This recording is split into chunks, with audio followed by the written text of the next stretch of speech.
जानी मैं जानी अजानी महा पविपाहन हूँ ते कठोर हियो है।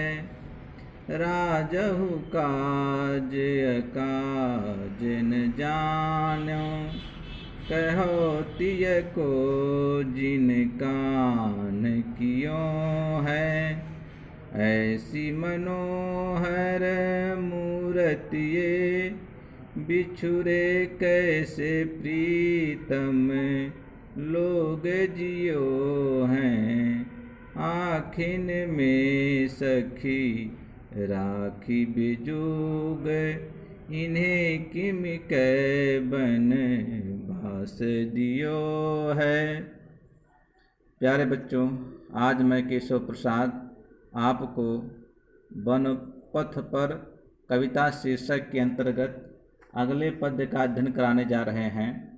इस पद्य में जब राम सीता और लक्ष्मण वन मार्ग पर जा रहे थे तो उस मार्ग पर अगल बगल गांव की स्त्रियां आपस में चर्चा करती हैं, बातचीत करती हुई कहती हैं कि राम लक्ष्मण सीता इतने खूबसूरत हैं, इतने सुंदर हैं, कैसे इनको वनवास दे दिया गया। ये बातें हमारी समझ से परे हैं।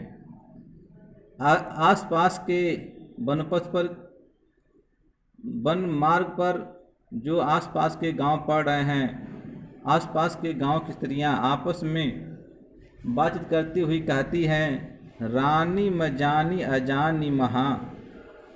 वो आपस में बात करती कहती हैं कि मैंने रानी कैकेयी को जाना समझा, अजानी महा बहुत बड़ा अज्ञानी। मैंने रानी कैकेयी को बहुत बड़ा अज्ञानी जान लिया, समझ लिया।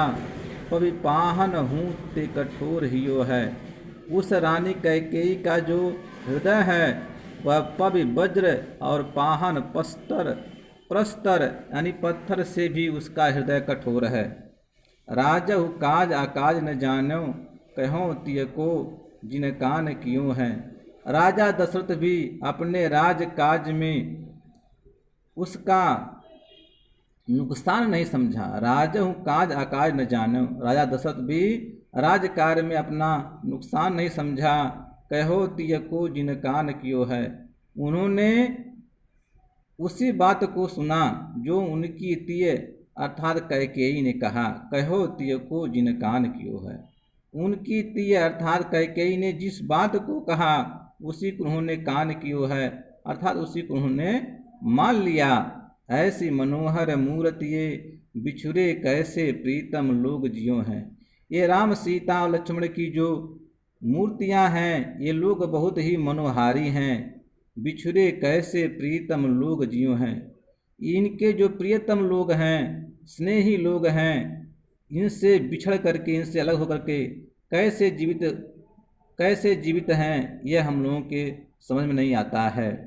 आखिन में सखी राखी बेजोग इन्हें किम कै बनवास दियो हैं। ये जो राम सीता लक्ष्मण की मूर्तियां हैं वह आँखों में बसाने के लायक हैं। आखिन में सखी राखी बेजोग, ऐ सखी ये राम सीता लक्ष्मण की मूर्तियां आँखों में बसाने के योग्य हैं। इन्हें किम कै बनवास दियो है। तो जो वस्तुएं आँखों में बसाने के लायक होती हैं उसको कैसे वनवास दे दिया गया, यह हम लोगों के समझ के परे हैं। आइए देखते हैं इसमें काव्यगत सौंदर्य क्या है। काव्यगत सौंदर्य के अंतर्गत सबसे पहले हम चर्चा करते हैं भाषा की। भाषा कवितावली में तुलसीदास जी ने ब्रजभाषा का प्रयोग किया है। छंद जैसा कि कवितावली, जिसको कविता रामायण भी कहते हैं, इसका छंद कवित्त छंद है। रस श्रृंगार, गुण माधुर्य और अलंकार अनुप्रास। शीस जटाउर बाहु विशाल, बिलोचन लाल तिरछी भौं हैं।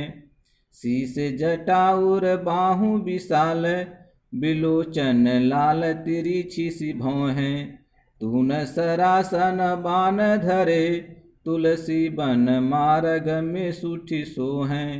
सादर बारही बार सुभाए, चितै तुम त्यों हमरो मन मोहै। सादर बारही बार सुभाए, चितै तुम त्यों हमरो मन मोहै। पूछति ग्राम बधू सिय सो, कहो सामरो शेर सखी रामर को है। प्यारे बच्चों, इस पद्य में वन पथ पर जो आसपास के गांव हैं वहाँ की नारियाँ श्री सीता जी से राम के बारे में पूछती हैं। कहती हैं कि शीस जटा उर बाहु विशाल, जो अपने सिर पर जटा धारण किए हुए हैं, उर बाहु विशाल, जिनका हृदय और विशाल भुजाएं हैं। बिलोचन लाल, आंखें जिनकी कमल के समान लाल हैं। तिरछी सी भौहें, और जिनके भौहें तिर्यक हैं, तिरछी हैं। तून सरासन बाण धरे, तून का मतलब तरकश होता है, जो तरकश सरासन धनुष बाण धरे और बाण को धारण किए हुए हैं। तुलसी वन मार्ग में सुठसु हैं। तुलसीदास जी लिखते हैं, वे नारियाँ कहती हैं कि जो वन मार्ग में वन पथ पर बहुत भली प्रकार से शोभायमान हो रहे हैं। सादर बारही बार सुभाए, जिनका स्वभाव, जिनका प्रकृति आदर पूर्वक सम्मान पूर्वक बहुत ही अच्छा लग रहा है। सादर बारही बार सुभाए, चितै तुम त्यों हमरो मन मोहै। जिनका प्रकृति, जिनका स्वभाव देख करके आदर पूर्वक सम्मान पूर्वक बहुत ही अच्छा लग रहा है। तुम त्यों हमरो मन मोहै, तुम्हारी तरह, तुम्हारी भांति हमारा भी मन इन पर मोहित हो रहा है। पूछति ग्राम बधू सिय सो, कहो सांवरे से सखी रामरो को है। पूछति ग्राम बधू सिय सो, ग्राम की स्त्री सीता जी से पूछती है, कहो सांवरे से, जरा बताओ जो श्यामल से हैं, सामले से हैं, सखी रामरे को हैं। ऐ सखी, वह आपके कौन लगते हैं। आइए देखते हैं इस छंद में कौन सा काव्यगत सौंदर्य है। काव्यगत सौंदर्य के अंतर्गत सबसे हम पहले चर्चा करते हैं भाषा की। भाषा ब्रजभाषा है। छंद कवित्व, रस श्रृंगार, गुण माधुर्य, अलंकार के अंतर्गत अनुप्रास अलंकार है। शेष अगले पद्य में। सुनि सुंदर बैन सुधारस साने, सयानी है जानकी जानी भली। तिरछे करी नैन दसैन तिन्हें, समुझाई कछु मुस्काई चली। तुलसी ते ही अवसर सोह सबैं, अवलोकति लोचन लाहु अली। अनुराग तड़ाग में भानु उदय, बिकसी मनु मंजुल कंज कली। जब श्री सीता जी से वन मार्ग पर की आके आसपास के गांव की स्त्रियाँ पूछती हैं, सुनि सुंदर बैन सुधा रस साने, उस ग्राम बधू की सुधा रस साने, अमृत के रस से सना हुआ बैन बाड़ी, सुंदर बाड़ी को सुन करके सयानी है जानकी जान भली। जानकी जी जो सयानी है मतलब समझदार है, जानी भली, उसके मनोभाव, उस ग्राम बधू के मनोभाव को श्री सीता जी भली प्रकार से अच्छी तरह से समझ लिया।